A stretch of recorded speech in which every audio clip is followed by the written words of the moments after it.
आकाशवाणी रांची से प्रस्तुत है प्रादेशिक समाचार।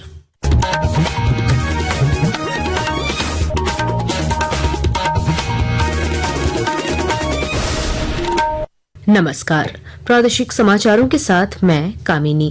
पहले मुख्य समाचार। 78 साल बाद भारतीय रेलवे के नक्शे पर आया पूर्वोत्तर राज्य मिजोरम। प्रधानमंत्री नरेंद्र मोदी ने दी 3 ट्रेनों की सौगात। कई विकास परियोजनाओं का किया शुभारंभ।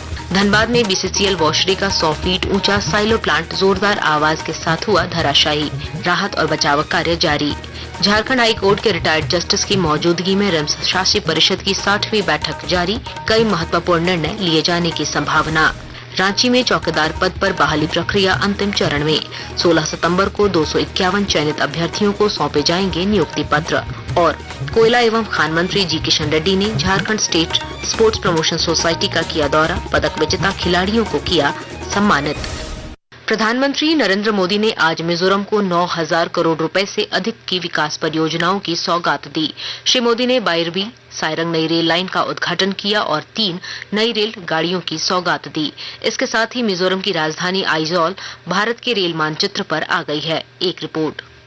51 किलोमीटर से अधिक लंबी बैरावी सैरांग रेलवे लाइन के उद्घाटन के साथ मिजोरम की राजधानी आइजोल पहली बार भारतीय रेलवे नेटवर्क से जुड़ गई है। मिजोरम और देश के बाकी हिस्सों के बीच सीधा रेल संपर्क इस क्षेत्र के लोगों को सुरक्षित, कुशल और किफायती यात्रा प्रदान करेगा। इसके अलावा यह खाद्यान्न, उर्वरक और अन्य आवश्यक वस्तुओं की समय पर और विश्वसनीय आपूर्ति भी सुनिश्चित करेगा। इस रेल लाइन की शुरुआत होने से गुवाहाटी, अगरतला और ईटानगर के बाद भारतीय रेलवे नेटवर्क से जुड़ने वाला आइजोल चौथा पूर्वोत्तर राजधानी शहर बन गया है। इससे व्यापार, पर्यटन और आर्थिक विकास के नए रास्ते खुलेंगे। रेल संपर्क और ट्रेन सेवाएं पूर्वोत्तर क्षेत्र में बुनियादी ढांचे को बढ़ावा देने की नरेंद्र मोदी सरकार की प्रतिबद्धता को दर्शाती है। आइजोल से आनंद कुमार की रिपोर्ट के साथ दीपेंद्र कुमार, आकाशवाणी समाचार। धनबाद के बीसीसीएल ब्लॉक 2 क्षेत्र के न्यू मधुबन बीसीसीएल वॉशरी में कल देर रात एक बड़ा हादसा हुआ। करीब 100 फीट ऊंचा साइलो प्लांट अचानक जोरदार आवाज के साथ ढह गया। हादसा रात में होने के कारण जानमाल के नुकसान की सूचना नहीं है। हालांकि स्थानीय लोगों के अनुसार एक कर्मी के प्लांट के अंदर फंसे होने की आशंका है। हालांकि वॉशरी डिवीजन के जीएम सोहेल इकबाल ने दावा किया कि मलबे में कोई कर्मी फंसा हुआ नहीं है। घटना की जानकारी मिलने के बाद बाघमारा विधायक शत्रुघ्न महतो और ट्रेड यूनियन के नेता मौके पर पहुंचे। उन्होंने बीसीसीएल प्रबंधन और ठेका कंपनी पर लापरवाही का आरोप लगाया है।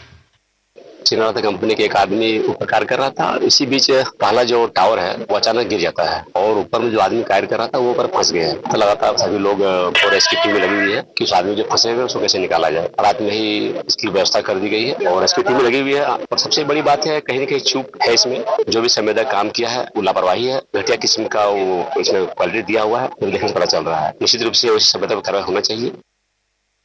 पूर्व मुख्यमंत्री और भाजपा के वरिष्ठ नेता चंपाई सोरेन ने घुसपैठ के मुद्दे पर फिर सरकार पर निशाना साधा है। उन्होंने पूर्वी सिंहभूम के चाकुलिया में एक कार्यक्रम के दौरान कहा कि कांग्रेस आदिवासियों और मूलवासियों का भी भला नहीं चाहती है। श्री सोरेन ने डेमोग्राफी बदलाव पर चिंता व्यक्त करते हुए कहा कि जल, जंगल और जमीन के लिए आदिवासी तथा मूलवासियों को फिर उलगलान करने की जरूरत है। ये सरकार न आदिवासी के हित में है न मूलवासी के हित में। जमीन सुरक्षित नहीं है। आदिवासी सामाजिक व्यवस्था, उनका व्यवस्था का ढांचा को तोड़ने जा रहा है। इसलिए झारखंड क्या इस देश में कि हर समय क्या आदिवासी संघर्ष करेगा। संघर्ष का देन है एसपीटी एक्ट, सीएनटी एक्ट, फिर भी आदिवासी का जमीन सुरक्षित नहीं है। पूर्व केंद्रीय मंत्री अर्जुन मुंडा ने दिल्ली में उपराष्ट्रपति सीपी राधाकृष्णन से मुलाकात कर उन्हें शुभकामनाएं दी। श्री मुंडा ने भरोसा जताया कि उनके नेतृत्व में लोकतंत्र की गरिमा और प्रखर होगी और राष्ट्रहित के संकल्प को नई ऊर्जा प्राप्त होगी। श्री मुंडा ने केंद्रीय मंत्री मनसुख मांडविया से भी शिष्टाचार भेंट की। उन्होंने केंद्रीय इस्पात और भारी उद्योग मंत्री एचडी कुमारस्वामी से भी नई दिल्ली में मुलाकात की। इस दौरान बोकारो इस्पात कारखाना के विस्तारीकरण से जुड़े विषयों पर दोनों के बीच विस्तृत चर्चा हुई। झारखंड हाई कोर्ट के रिटायर्ड जस्टिस की मौजूदगी में रिम्स शासी परिषद की 60वीं बैठक जारी है। बैठक में स्वास्थ्य सेवाओं की गुणवत्ता में सुधार और संसाधनों की व्यवस्था को लेकर चर्चा हो रही है। बैठक में नियुक्तियों व व्यवस्था में सुधार को लेकर कई महत्वपूर्ण निर्णय लिए जा सकते हैं।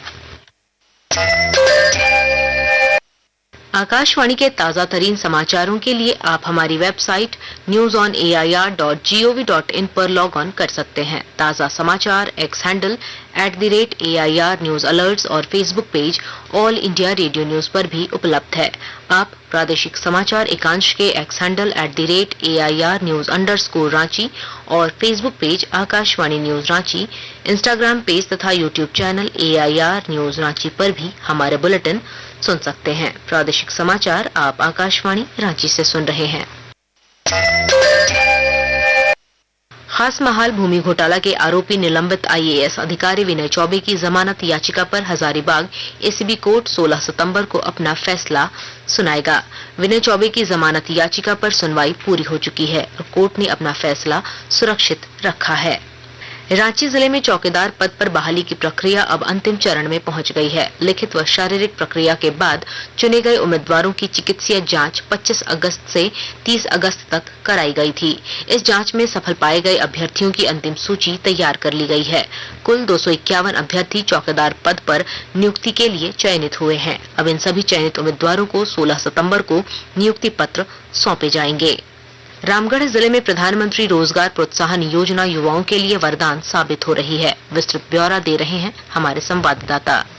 प्रधानमंत्री रोजगार प्रोत्साहन योजना PMRPY का शुभारंभ युवाओं को रोजगार के अवसर उपलब्ध कराने और उद्योगों को प्रोत्साहित करने के उद्देश्य से किया गया था। इस योजना से रामगढ़ जिले में एक तरफ नौजवानों के बीच रोजगार के अवसर उपलब्ध हुए हैं, तो दूसरी तरफ असंगठित क्षेत्र के श्रमिकों को संगठित क्षेत्र में रोजगार पाने का अवसर मिला है, जिससे उन्हें सामाजिक सुरक्षा और अस्थायी आय का लाभ मिल रहा है। 2016 से शुरू हुई यह योजना देश भर के विभिन्न उद्योगों, कंपनियों और फैक्ट्रियों में लाखों युवाओं को रोजगार दिलाने में सहायक बनी है। कौशल किशोर तिवारी, आकाशवाणी समाचार, रामगढ़।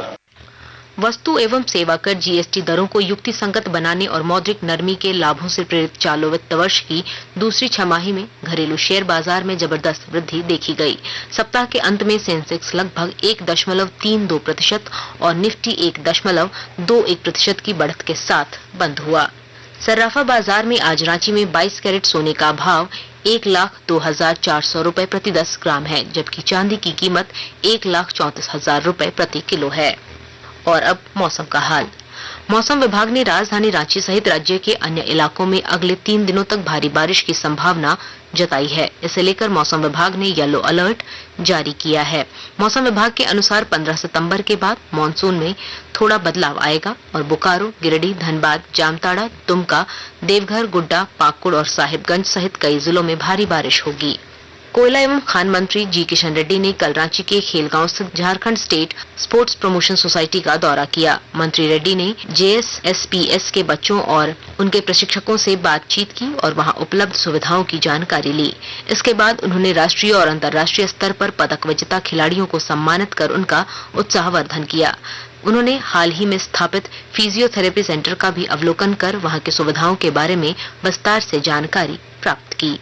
अंत में मुख्य समाचार एक बार फिर।